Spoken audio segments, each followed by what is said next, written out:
Hello guys, welcome to new blog. तो मिलते हैं अभिनंदन समारोह में आप लोग के साथ। तो निश्चित रूप से एक बार जोरदार ताली से सुमन जी का हम लोग अभिनंदन करें। लेकिन सुमन जी का आत्मा हमेशा भारतीय जनता पार्टी में निवास करता था। जब सुमन जी दूसरे जगह भी थे तो तन उनका जरूर उधर था, लेकिन मन हमेशा सुमन जी का भारतीय जनता पार्टी में लगा रहता था।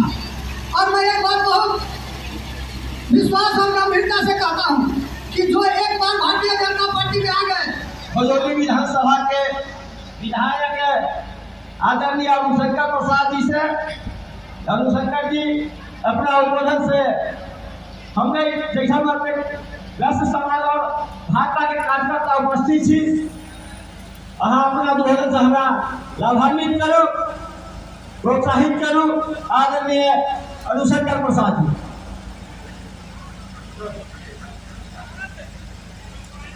हेलो जी।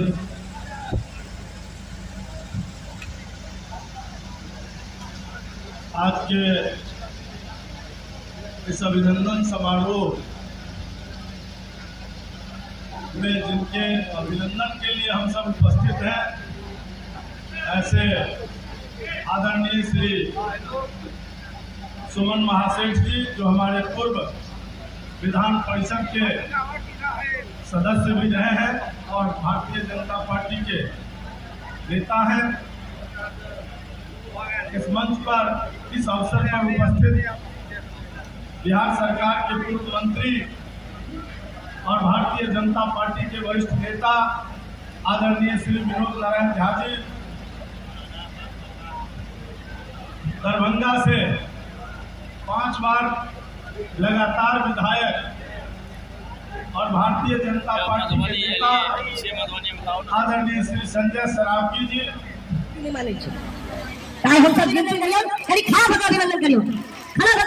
सब आदमी सुमन कुमार महासेठ जी के भारतीय जनता पार्टी में एकदम खड़ा होकर जोरदार ताली खड़ा होकर हाथ उठा कर लियो। भारतीय जनता पार्टी से वास्तव करियो ले जाए। अगर नीतीश कुमार जी और तेजस्वी जी कि मिथिला को क्या हो गया, इसी मिथिला के आधार पर हमारी सरकारें बनती थी और आई फिर मिथिला के पूरी ताकत भारतीय जनता पार्टी के नेतृत्व में बनत। आज सुमन जी अला है, हमरा सब कहे कि सुमन जी एक पहलवान है।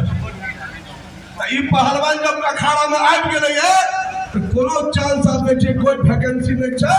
आब ओकरा प्रत्येक का नमस्कार फेर तो निकलो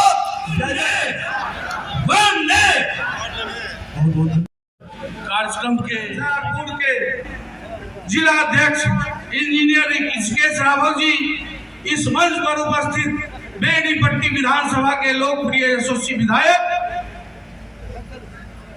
और इस मंच पर उपस्थित 3 बार जिला अध्यक्ष रहे हुए हमारे भोगेंद्र ठाकुर जी, इस मंच पर उपस्थित हमारे सासाराम के प्रत्याशी, इस मंच पर उपस्थित जिनके परिसर में हम विष्णु राव जी और इस सभा में आए हुए देवतुल्य कार्यकर्तागण महोदय। लोग कहते हैं, आवाज कहां से आ रही है भाई? लोग कहते हैं कि पार्टी में आए और पार्टी में चले गए। ऐसी कोई बात नहीं थी, एक तकनीकी समस्या था और सुमन महासेठ जी पार्टी के परिवार, विचार परिवार से आज से नहीं, बचपन से जुड़े हुए व्यक्ति, जो विचार परिवार है हमारा मातृत्व संगठन, उससे जुड़ा हुआ व्यक्ति, भारतीय जनता पार्टी को कभी छोड़ा नहीं उन्होंने दिल से। भारतीय जनता पार्टी जब यहाँ समझौता हुई थी गठबंधन का, उस समय एक सिंबल मिला था और उसी के तहत ये इन्होंने पार्टी नहीं छोड़ा, ये उस सिंबल पर लगे। कभी इन्होंने इस्तीफा नहीं दिया और कभी नहीं इनको निकाला गया।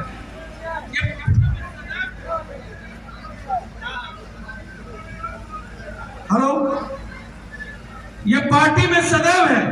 आज हम पुनः उनका अभिनंदन कर रहे हैं, ये हमारे लिए गौरव की बात है। मित्रों, ये ऐसी पार्टी जिसका उद्देश्य भी अभी सामाजिक न्याय पखवाड़ा मनाया जा रहा है। भारतीय जनता पार्टी का राष्ट्रीय कार्यक्रम है अभी।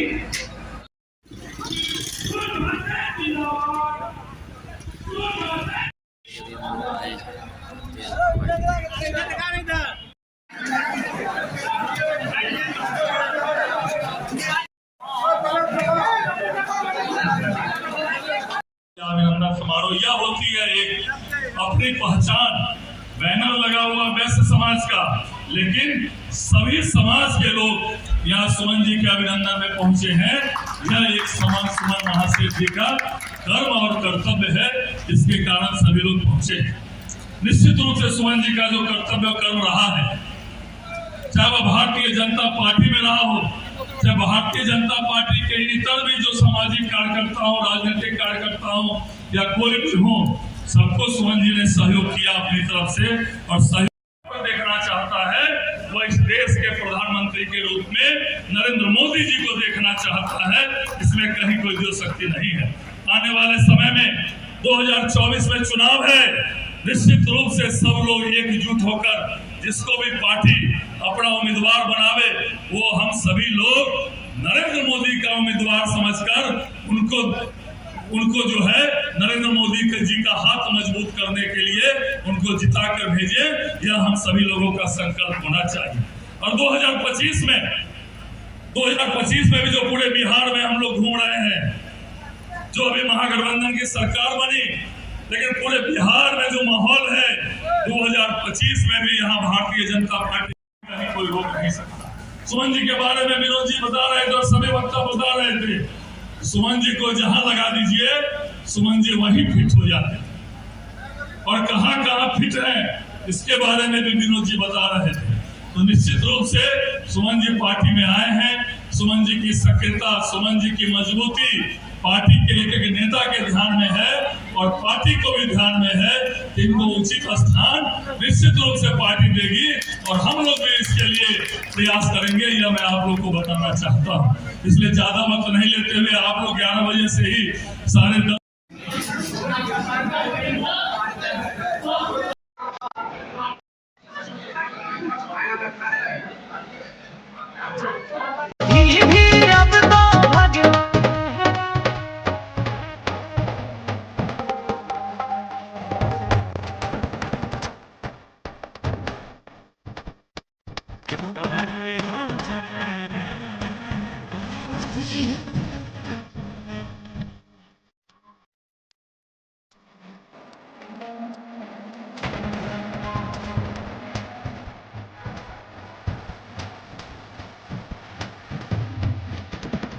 Give